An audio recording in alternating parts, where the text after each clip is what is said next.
بسم الله الرحمن الرحيم إن الحمد لله وله الكبرياء في السماوات والأرض وهو العزيز الحكيم وأشهد أن لا إله إلا الله وحده لا شريك له صاحبا ولا ولدا وأشهد أن سيدنا ونبينا وشفيعنا سندنا مولانا محمدا عبده ورسوله بعثه الله إلى خاتم النبيين فأعوذ بالله من الشيطان الرجيم من همزه ونفخه ونفسه يا أيها الذين آمنوا قوا أنفسكم وأهليكم نارا وقال النبي صلى الله عليه وسلم علموا أولادكم وحسنوا أدبهم. محترم سامعین، سب سے پہلے تو پیشگی میں آپ حضرات کے سامنے اپنی تاخیر کی معافی مانگتا ہوں۔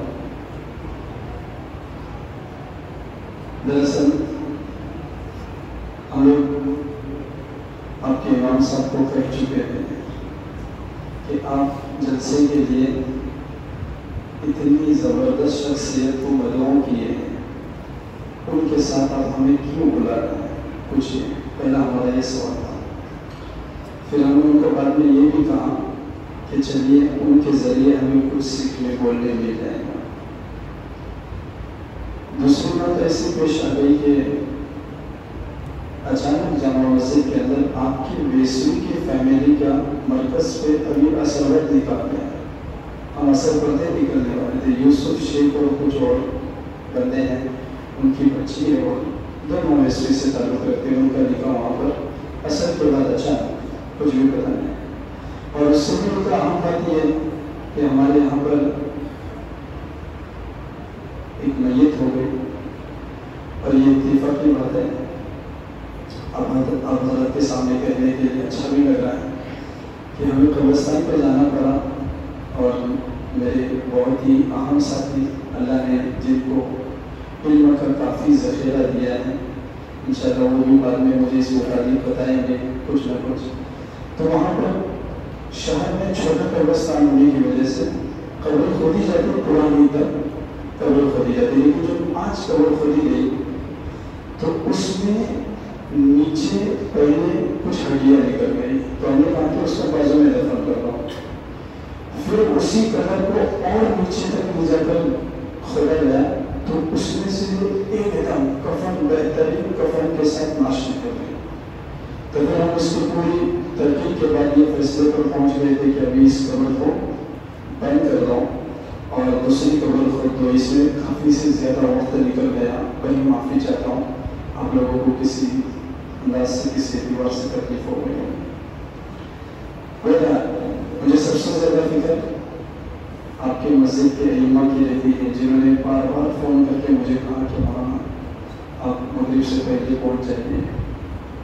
چلیے آج ہمارا جو اجلاس ہے وہ بچوں کے تعلق سے، مکتب کے تعلق سے، آج کے دور کے اعتبار سے جو سب سے اہم ترین ضرورت ہے، اور انشاءاللہ میرے بعد صدر جلسہ اس پر بہترین روشنی ڈالیں گے کہ اس وقت پوری دنیا کی تو ضرورت ہے، لیکن ہمارے ملک کے بھارت کی اتنی بڑی ضرورت ہے مکتب کہ جو نئی تعلیمی پالیسی گورنمنٹ نے متعین کر دی ہے، اعلان بھی کر دیا ہے، جس کو جمعیت بہت بار بار بول بھی رہی ہے کہ اب مدارس سے کئی گنا زیادہ آپ مکاتب پر توجہ دو، یہ بچوں کے ایمان کو محفوظ کرنے کا ذریعہ ہے۔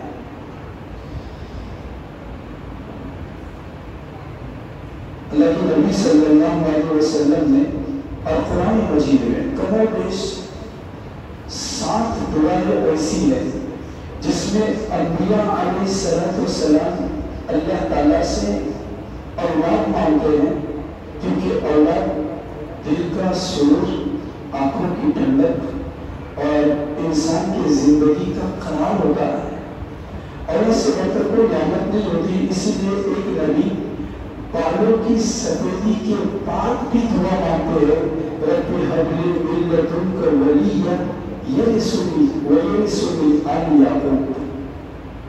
زكریا علیہ السلام نے دعا مانگی اللہ مجھے اولاد دے، میری نسل چلے، میری وراثت چلے، مجھے اولاد دے،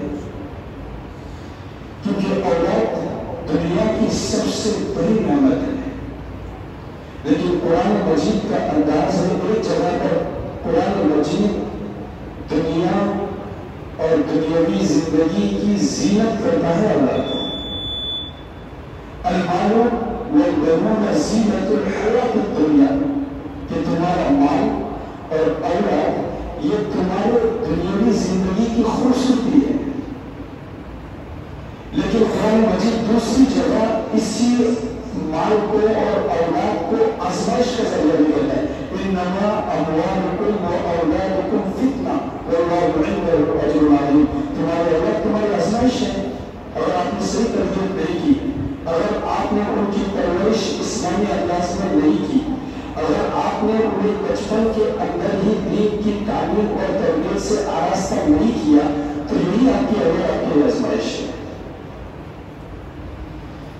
اور اس کا سب سے زیادہ ترین اور اہم ترین